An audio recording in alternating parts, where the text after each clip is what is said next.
श्री गणेशाय नमः। ब्रह्मात्मने नमः। वेदपुरुषाय नमः। महालक्ष्म्यै नमः। महासरस्वत्यै नमः।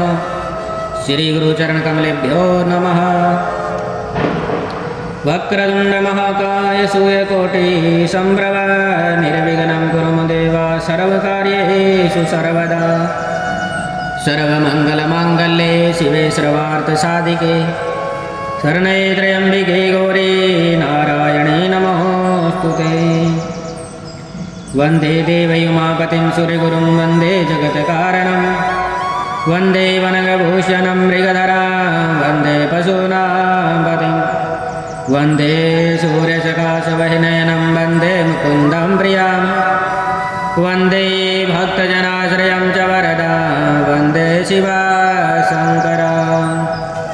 सच्चिदानन्दरूपाय विश्वोपत्यादिहेतवे तापत्रविनाशाय श्रीकृष्णाय वयं नमः। बोलिए शंकर भगवान की जय। तारकासुर की उत्पत्ति के प्रसंग में दिति पुत्र वज्रांग की कथा, उसकी तपस्या तथा वर प्राप्ति का वर्णन। नारद जी बोले, हे विष्णु शिष्य, आपने यह शिवा एवं शिव जी के परम पवित्र चरित्र का अच्छी तरह से वर्णन किया। हे ब्राह्मण, तारकासुर कौन था जिसने देवताओं को दुखित किया? वह किसका पुत्र था? शिव जी से संबंधित उस कथा को आप मुझसे कहिए। जितेंद्रिय शंकर ने किस प्रकार कामदेव को भस्म किया? भगवान शंकर के इस अवधूत चरित्र का भी प्रसन्नतापूर्वक वर्णन कीजिए। जगत से परे आदि शक्ति पार्वती ने किस प्रकार अत्यंत कठोर तप किया और अपने सुख के लिए उन्होंने शंकर को किस प्रकार पति रूप में प्राप्त किया। हे महाज्ञानी, आप मुझ श्रद्धावान तथा शिव भक्त अपने पुत्र से यह संपूर्ण चरित्र विशेष रूप से कहिए। ब्रह्मा जी बोले, हे पुत्रवर्य, मैं शंकर का स्मरण कर उनके संपूर्ण चरित्र का वर्णन कर रहा हूँ। हे नारद, सबसे पहले आप तारकासुर की उत्पत्ति को सुने, जिसके वध के लिए देवताओं ने शिव का आश्रय लेकर बड़ा यत्न किया था। मेरे पुत्र जो मरीचि थे, उनके पुत्र कश्यप हुए। उनकी 13 स्त्रियां थी जो दक्ष की कन्या थी। उनकी सबसे बड़ी पत्नी दिति थी, उसके 2 पुत्र हुए। उनमें हिरण्यकश्यपु ज्येष्ठ तथा हिरण्याक्ष छोटा था। भगवान विष्णु ने नरसिंह तथा वाराह रूप धारण कर अत्यंत दुख देने वाले उन दोनों का वध किया। तत्पश्चात देवगण निर्भय और सुखी रहने लगे। इससे दिति दुखी हुई और यह कश्यप की शरण में गई। उस पतिव्रता ने उनकी सेवा कर भक्तिपूर्वक पुनः गर्भ धारण किया। यह जानकर महान परिश्रमी देवराज इंद्र ने अवसर पाकर उसके गर्भ में प्रविष्ट होकर वज्र से उसके गर्भ के टुकड़े टुकड़े कर दिए, किंतु उसके व्रत के प्रभाव से उसका गर्भ नहीं मरा और देव योग से सोती हुई उसके गर्भ से 49 पुत्र उत्पन्न हुए। वे सभी पुत्र मरुत नाम के देवता हुए और स्वर्ग को चले गए। देवराज ने उन्हें अपना लिया। तब दिति अपने कर्म से अनुतप्त हो पुनः उनकी सेवा करने लगी और उसने महान सेवा से उन मुनि को प्रसन्न कर लिया।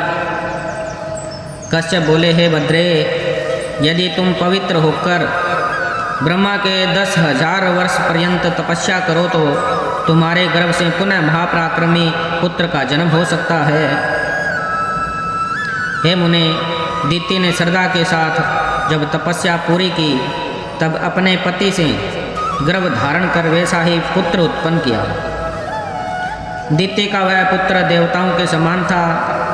वह वज्रांग नाम से विख्यात हुआ। उसका शरीर नाम के अनुसार ही वज्र के समान था। वह जन्म से महाप्रतापी और बलवान था। उस पुत्र ने अपनी माता की आज्ञा से बलपूर्वक देवराज इंद्र तथा देवताओं को भी पकड़कर अपने प्रकार का दंड दिया। इस प्रकार इंद्र आदि की दुर्दशा देखकर दिति बहुत प्रसन्न हुई और इंद्र आदि देवता अपने अपने कर्म फल के अनुसार बड़े दुखी हुए। तब देवताओं की सदा भलाई करने वाले मैंने कश्यप को साथ लेकर वहां पहुंचकर शांति की बात कहकर देवताओं को उस वज्रांग से छुड़ाया। तत्पश्चात शुद्धात्मा निर्विकार वह शिव भक्त वज्रांग देवताओं को मुक्त करके प्रसन्नचित होकर आदरपूर्वक कहने लगा। वज्रांग बोला, यह इंद्र बड़ा स्वार्थी और दुष्ट है। इसने ही मेरी माता की संतान को नष्ट किया है। इसको अपने कर्म का फल मिल गया। अब यह अपना राज्य पालन करे। हे ब्राह्मण, यह सारा कार्य मैंने माता की आज्ञा से किया है। मुझे किसी भुवन के भोग की अभिलाषा नहीं है। हे वेद वेदाताओं में श्रेष्ठ ब्राह्मण, आप मुझे वेद तत्व का सार बताइए, जिससे मैं सदा परम सुखी विकार रहित तथा प्रसन्नचित हो जाऊं। हे मुने, यह सुनकर मैंने उसे कहा, जो सात्विक भाव है वही तत्व सार है। मैंने तुम्हारे लिए प्रसन्नतापूर्वक एक सुंदर स्त्री का निर्माण किया है।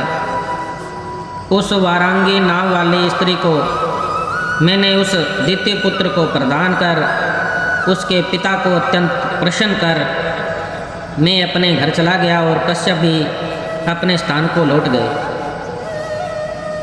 तब वह दैत्य वज्रांग सात्विक भाव से युक्त हो और राक्षसी भाव को छोड़कर वैर रहित हो सुख भोगने लगा। किंतु वारांगी के हृदय में सात्विक भाव का उदय नहीं हुआ और वह सकाम होकर श्रद्धापूर्वक अपने पति की अनेक प्रकार से सेवा करने लगी। वारांगी का पति महाप्रभु वह वज्रांग उसकी सेवा से संतुष्ट हो गया और उससे कहने लगा। वज्रांग बोला, हे प्रिय, तुम क्या चाहती हो? तुम्हारे मन में क्या विचार है, मुझे बताओ। तब उसने विनम्र होकर पति से अपने मनोरथ को कहा। वरांगी बोली, यदि आप मुझसे प्रसन्न हो तो मुझे ऐसा पुत्र दीजिए जो महाबली, त्रिलोकी को जीतने वाला तथा इंद्र को दुख देने वाला हो। ब्रह्मा जी बोले, अपनी पत्नी का यह वचन सुनकर वह व्याकुल तथा आश्चर्यचकित हो गया। वैर रहित ज्ञानी एवं सात्विक वह वज्रांग अपने मन में सोचने लगा, मेरी प्रिया देवताओं से विरोध करना चाहती है, परंतु मुझे यह अच्छा नहीं लगता। अब मैं क्या करूं? कहाँ जाऊं और कौन ऐसा उपाय करूं जिससे मेरी प्रतिज्ञा नष्ट न हो? यदि प्रिया का मनोरथ पूर्ण होता है तो तीनों लोग कष्ट में पड़ जाएंगे तथा देवता और मुनि भी दुखी हो जाएंगे, परंतु यदि प्रिया का मनोरथ पूर्ण नहीं हुआ तो मुझे नरक भोगना पड़ेगा। दोनों ही प्रकार से धर्म की हानि होगी। ऐसा मैंने धर्मशास्त्र में सुना है। हे मुने, इस तरह धर्म संकट में पड़ा हुआ वह वज्रांग भ्रम में पड़ गया। वह अपनी बुद्धि से दोनों बातों के उचित अनुचित पक्षों पर विचार करने लगा। हे मुने, उस समय उस बुद्धिमान वज्रांग ने शिवजी की इच्छा से स्त्री की बात मान ली।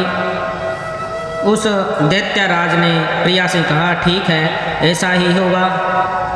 तत्पश्चात उसने इस निमित्त जितेंद्रिय होकर मेरे उद्देश्य से बहुत वर्षों तक प्रीतिपूर्वक तप किया।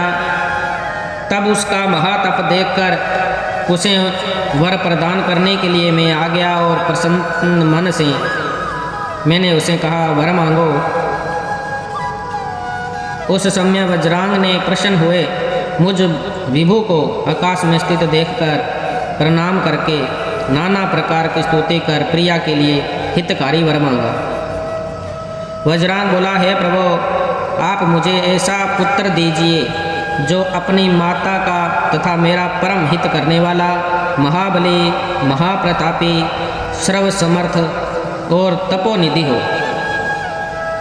ब्रह्मा जी बोले, हे मुने, उसका यह वचन सुनकर मैंने तथास्तु कहा और इस प्रकार उसे वर देकर शिव का स्मरण करते हुए उदास होकर मैं अपने स्थान को लौट आया।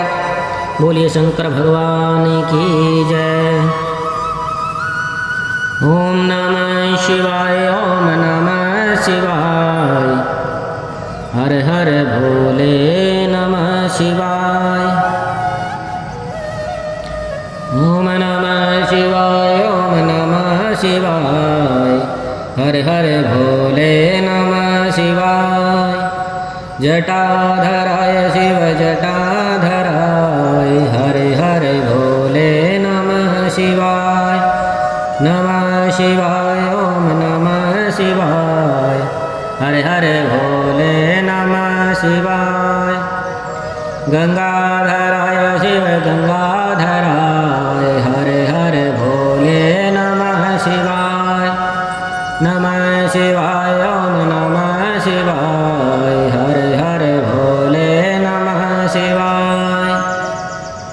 डमरोधराय शिव डमरोधराय, हरे हरे भोले नमः शिवाय। नमः शिवाय, ओम नमः शिवाय, हरे हरे भोले नमः शिवाय।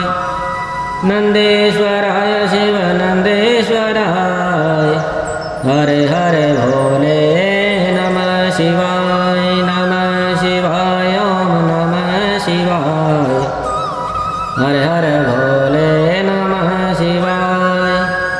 बोलिए शंकर भगवान की जय, पार्वती मैया की जय।